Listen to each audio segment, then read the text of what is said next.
Ma cuntaa qaadka? Haddaba ogow, qaadku waa maandooriye xun kaasoo kaa saameynaya dhinac walba.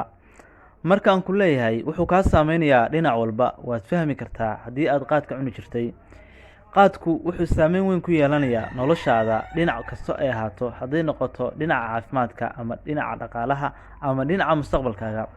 Waxaan ognahay in dhalinyaro Soomaaliyeed oo badan ay cunaan qaadka kuwaasoo uu ka dhigay bilaa mustaqbal. Waxa aad ka dhaxli kartaa khatar caafimaad oo ku soo wajahda. Waxaa ka mid ah cudurrada laga qaado qaadka, cudurka Soomaalidu u taqaano qabsinka.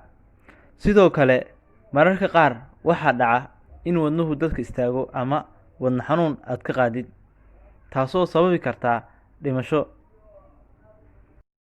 Sidoo kale, waxaa laga qaadaa xanuunada ku dhaca ilkaha, taasoo xad dhaaf ah ku noqonaysa ilkaha in intii loogu talagalay ay calaliyaan ama ay ruugaan. Waxa aad hurdaysaa waqtiyo badan, sidoo kale waxa aad soo jeedaysaa waqtiyo badan, taasoo kugu keeni karta jahwareer caafimaad.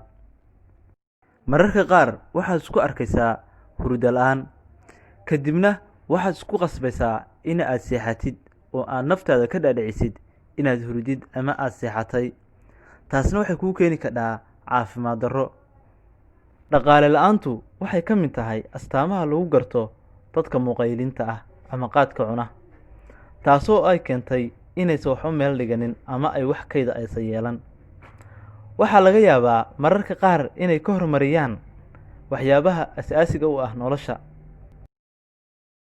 Cidda keliya oo aan ceebta lahayn ama aanan dhaliisha u haynin waa hooyooyinkeena Soomaaliyeed, kuwaas oo ay ku kaliftay duruufta, kuwaas oo si maalinle ah uga ganacsada qaadka.